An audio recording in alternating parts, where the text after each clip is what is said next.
Hello. Good day, good morning.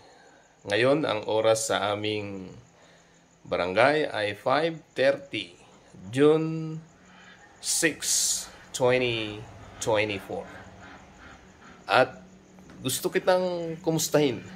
Nakatulog ka ba? Kagabi?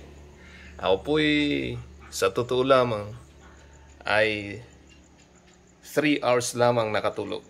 Alas 2 na po ng madaling araw ako nakatulog kanina at 5:15 ng umaga ay nagising ako. Pero bakit ako optimistic? Optimistic ako. Positive ang nasa isip ko ngayon.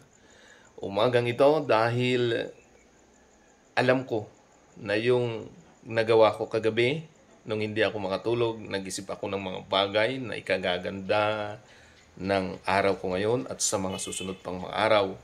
At nakapag-share ako ng video at katulad din ng video ito.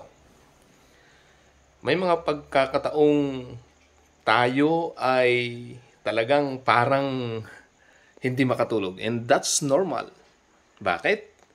Kasi tayo ay mayroong pagkakataong mag-isip ng mga bagay na hindi pa natin nagagawa. At paggising natin, katulad ngayon, ako'y gising na. Na-energize ako at masaya dahil gising ako at yung iba'y hindi na nagising ngayong umagang ito. May mga namatay na. Pero ako'y gising at gagawin ko ulit ang pinakamaganda kong magagawa. Gagawin ko ulit ang mga garden dito sa atin pong bakuran. At ngayon ding araw na ito ay may program ang simbahan namin na i-farewell party ang aming pastor at ang aming isa sa mga guro.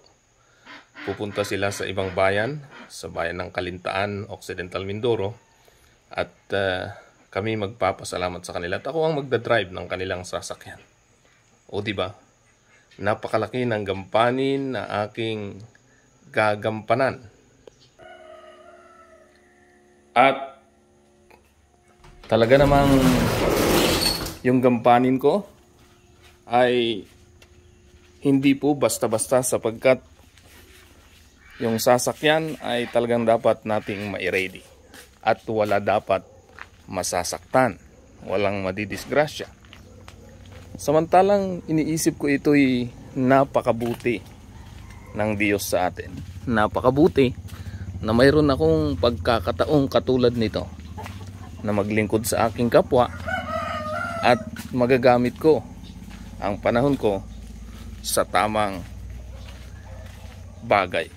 At katulad nga ngayon, atin pong i-ready muna itong sasakyang ito. At ang ating mga garden ay aayusin ko rin po. Kaya mabuti na napanood mo ito upang ma-encourage kita na gumawa ng mga bagay na magpapasaya sa atin pagkagising kahit yung nakaraang gabi ay hindi magandang ating tulog sapagkat tayo'y nabitin or hindi nagkaroon ng magandang pagtulog.